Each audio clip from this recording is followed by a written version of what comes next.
Guys, hello. This is for Cancer. Cancer, welcome dito sa aking channel, Kapalaran 888 Cancer. Alamin natin kung anong messages, vibration, gabay, energy para sa lahat ng Cancer. General reading tayo, guys. Tanungin natin ang baraha mo, Cancer, kung ano ba ang expectation mo for the month of September. Ano ba yung pwede nating i-expect ngayong buwan na to, Cancer? Merry Christmas sa lahat ng Cancer. Okay. Simula na ng Christmas season. Okay, Cancer.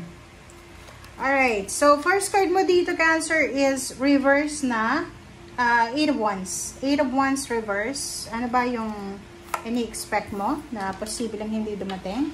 4 of Swords. The Devil. Okay, the Empress. Okay, and the Strength card. Sa ilalim mo ay Queen of Wands. This is freedom. Freedom from choices and options to eh. Diba? So, Cancer. Meron kang the Devil. Okay, meron kang the Devil. Okay?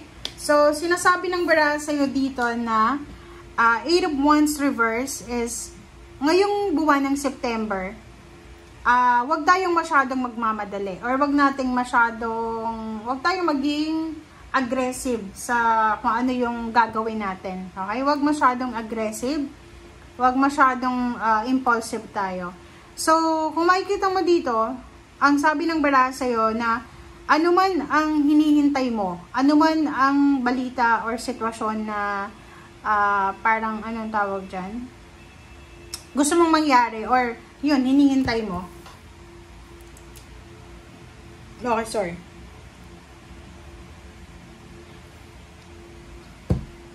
Sinasabi ng baraha sa'yo na magdahan-dahan lang tayo. Rest. Relax and rest ngayon na September. And mayroong the Devil dito kasi may tendency pwede, Cancer, na magkaroon ka ng pakiramdam na maging agresibo. Kasi 'di ba? Human nature 'yan Human nature na pag may hinihintay tayo na hindi natin nakukuha. And alam natin na deserve naman natin 'to na makuha agad-agad. Nakakaramdam tayo ng ng parang disappointments and grudges, which is the Devil. Sinasabi na wag mo 'yon, okay? Wag mo 'yon na gagawin kasi pag ginawa mo 'yon, may stress ka. Ang sabi sa'yo ng barahan na to, iwasan. Yun yung dapat natin iwasan is yung may stress kayo. The Empress and Strength card, sinasabi ng baraha sa'yo dito na isipin mo, Cancer, na okay, may mga bagay-bagay na nadidelay, na postpone, pero may mga bagay-bagay din na possible na dumating sa buhay mo na hindi mo ini-expect. For example, love life, mga trabaho na yan, source of happiness, income, or anything. And Strength card, sinasabi ng baraha sa'yo na be strong. Be strong, be courageous, be wise. Okay? Kasi sayang sayang yung energy, sayang yung effort mo na dahil lang sa na-delay, may stress ka, pwede kang, pag na-stress ka, pwedeng mag-deteriorate yung immune system mo. Pwedeng may mga related sickness, diba, because of stress. So, make sure na magdahan-dahan tayo. Kasi, sabi nga dito, habang may buhay, may pag-asa. And hindi ibig sabihin na hindi yan dumating sa'yo at the certain time, hindi yan darating. Kasi minsan nadidelay lang talaga. Lalo yung mga medyo may edad na wala pa rin asawa, wala pa rin trabaho, or may trabaho pero hindi na po-promote, hindi ibig sabihin na hanggang dyan na lang. Sinasabi ng baraha, no, you need to be strong.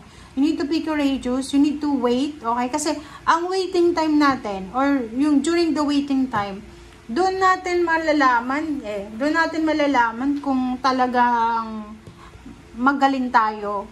Kasi doon tayo nagkakatalo-talo Kasi may mga tao na hindi sila matibay, hindi sila strong sa waiting time. Pero may mga tao talaga na sobrang patient nila. Okay? So, sa baraha na to, sinasabi na be patient. Huwag tayong magmamadali. Okay?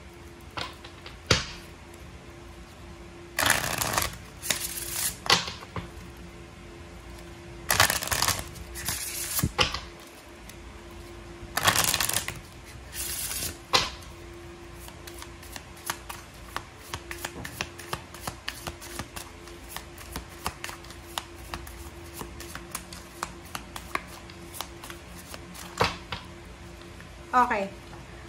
Be true to you. O, diba?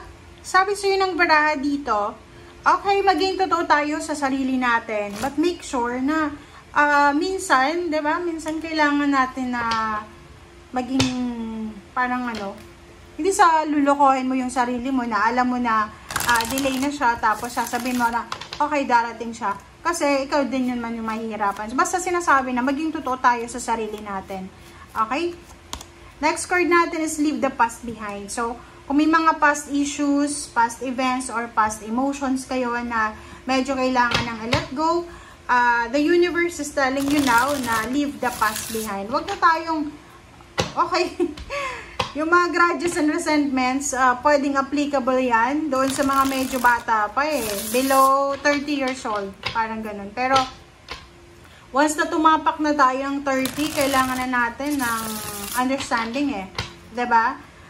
Kasi pag masyado tayong balat sibuyas, mahirap eh. Talo ka pag balat sibuyas ka. Kailangan you have so much patience, understanding, and wag mo nang masyadong isipin yung negative na yan. Okay? Lalo na sa past mo. Okay, last 5 cards natin. Cancer. Sinasabi ng baraha sa'yo na Queen of Wands, the Star, Wheel of Fortune, 5 of Swords, 2 of Wands. This September or simula ngayong September, may pagkakataon ka na pwedeng kung kailan mo balak na hindi ituloy, it's either travel, you're planning for a travel, tapos kung kailan malapit na siya, 2 days na lang, pwedeng hindi mo siya ituloy, or pwedeng hindi mo siya gawin kasi pwedeng magkaroon ka ng parang twist na, 'di ba? Parang unexpected na yung magiging emotion mo. Pwedeng yung iba hindi itutuloy yung mga plano because biglang nagbago, 'di ba? Parang ganoon. But sinasabi ng Wheel of Fortune dito na may mga bagay talaga sa buhay natin na hindi natin ini-expect na hindi matuloy yung mga dapat matuloy. Or natutuloy yung mga hindi naman natin gusto. Okay? So, the Wheel of Fortune is here. Sinasabi ng baraha sa'yo na maraming mangyayari sa buhay mo simula ngayong September na unexpected.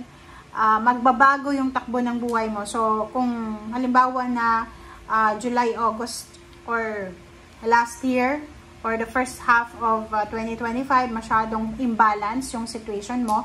Dito sinasabi, lalo na sa mga pangarap mo sa buhay, sinasabi ng baraha na stay tuned. Okay? Stay positive, optimistic ka dapat. Kasi pag yung approach natin is negative, negative din yung nakukuha natin. Doon sa mga maraming pangarap na Cancer, ano man yung edad mo, ano man ang kasarian mo, ano man ang trabaho mo, ano man ang status mo sa buhay, sinasabi ng baraha sa'yo na don't worry kasi you will be free eh. Okay? Makakalaya ka sa kung ano man, either grudges, resentments, financial problems, emotional problems, or anything. So, Queen of Wands is here, freedom, the Star, sinasabi ng baraha, abot kamay yung mga pangarap nyo. So, stay positive talaga. Huwag masyadong aggressive, guys. Thank you. Bye!